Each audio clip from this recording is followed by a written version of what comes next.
अस्सलाम वालेकुम दोस्तों। ਵੀਰੋ ਕੀ ਹਾਲ ਹੈ, ਠੀਕ ਹੋ? ਅੱਛਾ ਵੀਰੋ, ਅੱਜ ਗੱਲ ਕਰਨੀ ਹੈ ਇਹ ਜਿਹੜੀ ਰਿਸ਼ਵਤਸਤਾਨੀ ਸਾਡੇ ਇੰਨੀ ਆਮ ਹੋ ਗਈ ਹੈ ਨਾ, ਇਸ ਦੇ ਉੱਪਰ ਮੇਰੀ ਇੱਕ ਦੋਸਤ ਦੇ ਨਾਲ ਡਿਬੇਟ ਹੋ ਰਹੀ ਸੀ।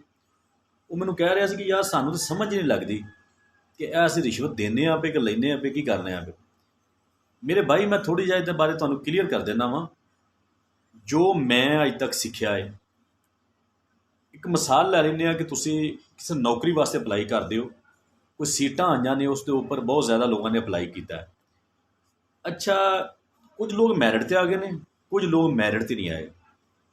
ਜਿਹੜਾ ਬੰਦਾ ਮੈਰਿਟ 'ਤੇ ਨਹੀਂ ਨਾ ਆਇਆ, ਉਹਦੇ ਕੋਲੋਂ ਪੈਸੇ ਲੈ ਲਵੇ ਉਹ ਭਰਤੀ ਕਰਨ ਵਾਲਾ ਬੰਦਾ, ਜਿਹੜੀ ਉਹ ਅਥਾਰਟੀ ਹੈ, ਉਹ ਅਫਸਰ, ਜਦੋਂ ਉਹ ਪੈਸੇ ਲੈ ਲੇਗਾ ਨਾ ਇੱਕ ਨਾਨ ਮੈਰਿਟ ਬੰਦੇ ਕੋਲੋਂ ਜਿਹਦਾ ਮੈਰਿਟ ਨਹੀਂ ਬਣਿਆ, ਤੇ ਉਹ ਰਿਸ਼ਵਤ ਲੈ ਲੇਗਾ। ਇਹਨਾਂ ਦੋਵਾਂ ਵਾਸਤੇ, ਰਿਸ਼ਵਤ ਦੇਣ ਵਾਲੇ ਵਾਸਤੇ ਤੇ ਲੈਣ ਵਾਲੇ ਵਾਸਤੇ, ਅਰਰਾਸ਼ੀ ਵੱਲ ਮੁਰਤਸ਼ੀ ਕਲਾਮ ਫਿਨਾਰ ਹੈ, ਹਦੀਸ ਮੁਬਾਰਕ ਹੈ।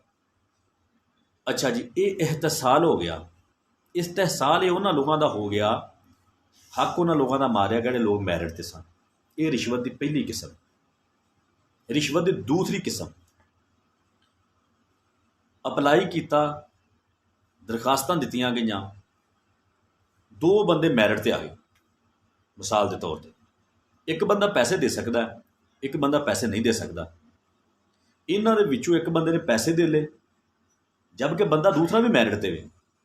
ਇਹਦੇ ਕੋਲੋਂ ਪੈਸੇ ਲੈ ਲਏ ਗਏ, ਪੈਸਿਆਂ ਵਾਲੇ ਬੰਦੇ ਕੋਲੋਂ ਇਹਨੂੰ ਭਰਤੀ ਕਰ ਲਿਆ ਗਿਆ, ਦੂਸਰੇ ਬੰਦੇ ਨੂੰ ਛੱਡ ਦਿੱਤਾ ਗਿਆ, ਉਹਦਾ ਹੱਕ ਮਾਰਿਆ ਗਿਆ। ਇਹ ਵੀ ਇਸਤਹਿਸਾਲ ਹੋ ਗਿਆ, ਉਹਦਾ ਹੱਕ ਮਾਰਿਆ ਗਿਆ। ਠੀਕ ਹੈ। ਤੀਸਰੀ ਇੱਕ ਕਿਸਮ ਹੈ। ਉਹ ਤਰੀਕਾ ਕੀ ਹੈ? ਮਿਸਾਲ ਦੇ ਤੌਰ 'ਤੇ ਸਾਡੇ ਵਾਪਡਾ ਦੇ ਮੀਟਰ ਲੱਗਦੇ ਨੇ, ਗੈਸ ਦੇ ਮੀਟਰ ਲੱਗਦੇ ਨੇ। ਅੱਛਾ, ਕੋਈ ਕੰਮ ਕਰਵਾਉਣਾ ਹੈ, ਗੌਰਮੈਂਟ ਨੇ ਜਿਹੜੀ ਸਹੂਲਤ ਦਿੱਤੀ ਹੈ ਕਿ ਇੰਨੀ ਫੀਸ ਤਾਰੋ, ਇਹ ਸਹੂਲਤ ਲੈ ਲਓ ਸਾਡੇ ਕੋਲ। ਅੱਛਾ, ਕੀਤਾ ਕੀ ਜਾਂਦਾ ਹੈ? ਉਸ ਬੰਦੇ ਨੂੰ ਦਫ਼ਤਰਾਂ ਦੇ ਚੱਕਰ ਕਢਾਏ ਜਾਂਦੇ ਨੇ, ਗੇੜੇ ਲਵਾਏ ਜਾਂਦੇ ਨੇ, ਤਾਂ ਕਿ ਸਾਨੂੰ ਮਾਲ ਦੇਵੇ। ਜਾਇਜ਼ ਕੰਮ ਦੇ ਵੀ ਬੰਦਾ ਪੈਸੇ ਦਿੰਦਾ ਹੈ। ਇਹ ਤੁਸੀਂ ਰਿਸ਼ਵਤ ਨਹੀਂ ਦਿੱਤੀ, ਇਹ ਤੁਹਾਡੇ ਉੱਤੇ ਜਬਰੀ ਟੈਕਸ ਲਗਾਇਆ ਗਿਆ, ਤੁਹਾਡੇ ਨਾਲ ਜਬਰ ਕੀਤਾ ਗਿਆ, ਜ਼ਿਆਦਤੀ ਕੀਤੀ ਗਈ ਹੈ। ਇਹਦੇ ਵਿੱਚ ਜ਼ਿਆਦਾ ਗੁਨਾਹਗਾਰ ਉਹ ਬੰਦਾ ਜਿਹੜਾ ਪੈਸੇ ਲੈਣ ਡਿਆ। ਇਹ ਸਟੇਟ ਨੂੰ ਚਾਹੀਦਾ ਹੈ ਕਿ ਇਸ ਰਿਸ਼ਵਤ ਸਤਾਨੀ ਨੂੰ, ਇਸ ਨੂੰ ਖਤਮ ਕਰੇ। ਠੀਕ ਹੈ, ਇਹ ਸਟੇਟ ਦਾ ਕੰਮ ਹੈ, ਉਹਦੀ ਜ਼ਿੰਮੇਵਾਰੀ ਹੈ। ਠੀਕ ਹੈ। ਇਹ ਨੇ ਕਿਸਮਾਂ ਰਿਸ਼ਵਤ ਦੀਆਂ। ਕਲੀਅਰ ਹੋ ਗਿਆ? ਲੇਕਿਨ ਸਾਨੂੰ ਪਤਾ ਕਿਵੇਂ ਨਹੀਂ ਲੱਗਦਾ। ਅਸੀਂ ਆਪਣੇ ਆਪ ਨੂੰ ਮੁਤਮਿਨ ਕਰੀ ਜਾਂਦੇ ਹਾਂ, ਚੌਧਰੀ ਸਾਹਿਬ ਇਹ ਤੋਹਫਾ ਹੈ, ਚੌਧਰੀ ਸਾਹਿਬ ਇਹ ਜੁੱਤੀ ਤੋਹਫਾ ਹੈ, ਇਹ ਤੁਹਾਡੀ ਮਠਿਆਈ ਦਾ 40,000 ਹੈ, ਫਲਾਣਾ ਹੈ, ਫਲਾਣਾ ਹੈ। ਐਸੇ ਨਹੀਂ। ਕੋਈ ਮੌਲਵੀ ਸਾਹਿਬ ਸਨ, ਉਹ ਸ਼ਾਮੀ ਘਰ ਆਏ ਤੇ ਭੁੱਖ ਬੜੀ ਲੱਗੀ ਸੀ, ਆਪਣੀ ਬੇਗਮ ਨੂੰ ਪੁੱਛਦੇ ਨੇ ਕਿ ਮੈਨੂੰ ਭੁੱਖ ਬੜੀ ਲੱਗੀ ਹੈ, ਕੀ ਪਕਾਇਆ? ਉਹ ਕਹਿੰਦੀ ਗੁਆਂਢੀਆਂ ਦੀ ਮੁਰਗੀ ਆਪਣੇ ਘਰ ਆ ਗਈ ਸੀ, ਮੈਂ ਫੜ ਕੇ ਜ਼ਿਬਾ ਕੀਤੀ, ਉਹ ਪਕਾ ਲਈ। ਮੌਲਵੀ ਸਾਹਿਬ ਕਹਿੰਦੇ ਨੇ ਲਾ ਹੌਲਾ ਵਾਲਾ ਕੂਆ, ਤੂੰ ਤਾਂ ਬਹੁਤ ਗਲਤ ਕਰ ਦਿੱਤਾ, ਤੂੰ ਇਹ ਤਾਂ ਨਹੀਂ ਖਾਣੀ, ਹਰਾਮ ਹੈ ਮੁਰਗੀ। ਉਹਨੇ ਕਿਹਾ ਚਲੋ ਮੈਂ ਕੋਈ ਹੋਰ ਚੀਜ਼ ਪਕਾ ਲੈਂਦੀ ਹਾਂ। ਉਹਨੇ ਕਹਿੰਦਾ ਨਹੀਂ, ਮੌਲਵੀ ਸਾਹਿਬ ਨੂੰ ਭੁੱਖ ਜ਼ਿਆਦਾ ਲੱਗੀ ਸੀ ਨਾ, ਮਜਬੂਰੀ ਬਣ ਗਈ।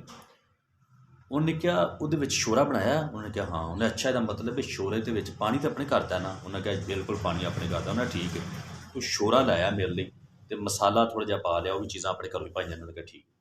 ਉਹਨੇ ਕਿਹਾ ਸ਼ੋਰਾ ਅਤੇ ਮਸਾਲਾ ਹਲਾਲ ਨੇ, ਚੀਜ਼ਾਂ ਆਪਣੇ ਘਰੋਂ ਪਈਆਂ ਨੇ, ਮੁਰਗੀ ਹਰਾਮ ਹੈ। ਠੀਕ ਹੈ। ਉਹ ਪਾਉਣ ਲੱਗੀ ਨਾ, ਜਦੋਂ ਸ਼ੋਰਾ ਪਾਇਆ ਉਹਨੇ, ਸ਼ੋਰਬੇ ਦੇ ਨਾਲ ਜਨਾਬ ਮਸਾਲਾ ਪਾਇਆ, ਅਤੇ ਇੱਕ ਬੋਟੀ ਪੁੜਕ ਕੇ ਮੌਲਵੀ ਸਾਹਿਬ ਦੀ ਪਲੇਟ 'ਚ ਡਿੱਗ ਪਈ।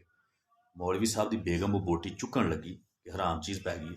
ਮੌਲਵੀ ਸਾਹਿਬ ਕਹਿੰਦੇ ਨਹੀਂ ਨਹੀਂ ਨਹੀਂ, ਇਹਨੂੰ ਰਹਿਣ ਦੇ, ਕਿਉਂਕਿ ਇਹ ਆਪਣੇ ਆਪ ਆਈ ਹੈ, ਤੂੰ ਕਿਹੜਾ ਜਾਣ ਬੁੱਝ ਕੇ ਪਾਈ ਹੈ, ਇਹ ਵੀ ਮੇਰੇ 'ਤੇ ਹਲਾਲ ਹੈ।